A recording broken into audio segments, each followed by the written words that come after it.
2025 இந்த வருடம் தொடங்கிய 76 நாட்கள் தான் ஆயிருக்கிறது. இந்த 76 நாட்களில் 27 கொலை சம்பவங்கள் தலைநகர் சென்னையில் என்பது நிச்சயமாக அதிர்ச்சி அளிக்கக்கூடிய ஒரு செய்தியாக இருக்கிறது. அதுபோன்ற ஒரு செய்திதான் தாம்பரத்தில் சொத்துக்காக திமுக பிரமுகரான முதியவர் கொன்று புதைக்கப்பட்ட சம்பவத்தில் 3 பேர் கைது செய்யப்பட்டிருக்கிறார்கள். களத்திலிருந்து கூடுதல் தகவல்களை வழங்குகிறார் நமது செய்தியாளர் சாந்தகுமார். அவரிடம் பேசலாம். சாந்தகுமார், இப்போ கைது செய்யப்பட்டிருக்கிற 3 பேர் யாரு? இந்த கொலை வழக்கின் பின்னணி என்ன, விளக்குங்க.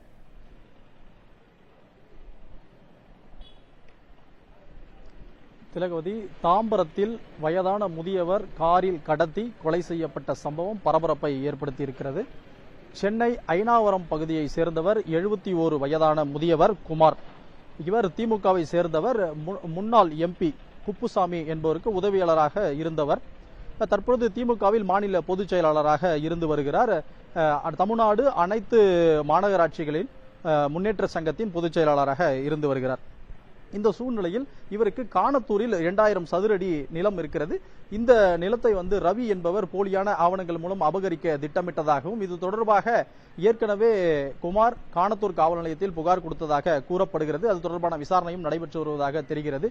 இந்த சூழ்நிலையில் ரவி என்பவர் நேற்று முன்தினம் குமாருக்கு தொடர்பு கொண்டு உங்களிடம் பேச வேண்டும், நீங்கள் தாம்பரத்தில் இருக்கக்கூடிய உணவகத்திற்கு வருமாறு அழைத்திருக்கிறார். அவரும் இதனை நம்பி வந்திருக்கிறார். வந்த முதியவரை இவர்களுடைய கூட்டாளிகளோடு சேர்ந்து காரில் கடத்தி கழுத்தை நெரித்து கொலை செய்திருக்கிறார்கள். இந்த இடம் விவகாரத்தை, அதாவது இந்த 2000 சதுரடி சொத்திற்காக கொலை செய்திருக்கிறார். கொலை செய்து செஞ்சியில் இருக்கக்கூடிய வழக்கலூர் இந்த பகுதியில் மலையடிவாரத்தில் இவரை கொன்று புதைத்துவிட்டு அங்கிருந்து தப்பி ஓடியிருக்கிறார்கள். அன்று இரவு இவருடைய செல்போன் அணைத்து வைக்கப்பட்டு இவர் வீட்டுக்கு வராததால் அவரது மருமகன் தாம்பரம் காவல் நிலையத்தில் புகார் ஒன்றை அளிக்கிறார். எனது மாமனார் காணவில்லை என்று. அது தொடர்பாக வழக்கு பதிவு செய்து தாம்பரம் போலீசார் விசாரணையை மேற்கொண்ட போது இவர் கடைசியாக தொடர்பு கொண்ட நபர்களை பிடித்து விசாரிக்கும் பொழுது இவர் கொலை செய்யப்பட்ட தகவல் காவல்துறையினருக்கு தெரிய வந்தது. அதனை அடுத்து இந்த வழக்கு தொடர்பாக ரவி, விஜய், செந்தில் உள்ளிட்ட 3 நபர்களை கைது செய்து காலை முதல் விசாரணை நடத்தி வருகின்றனர். தற்பொழுது இந்த 3 நபர்களும் குரோம்பேட்டை காவல் நிலையத்தில் வைக்கப்பட்டு விசாரணை செய்து வருகின்றனர். தாம்பரம் உதவி ஆணையர் நெல்சன் மற்றும் தாம்பரம் காவல் ஆய்வாளர் பாலமுரளி உள்ளிட்டோர் இந்த 3 நபரிடம் கொலை செய்ததற்கான முழுமையான காரணங்கள் என்ன, எதற்காக கொலை செய்தார்கள், என்ன பிரச்சனை என்பது குறித்தான விசாரணையை நடத்தி வருகின்றனர்.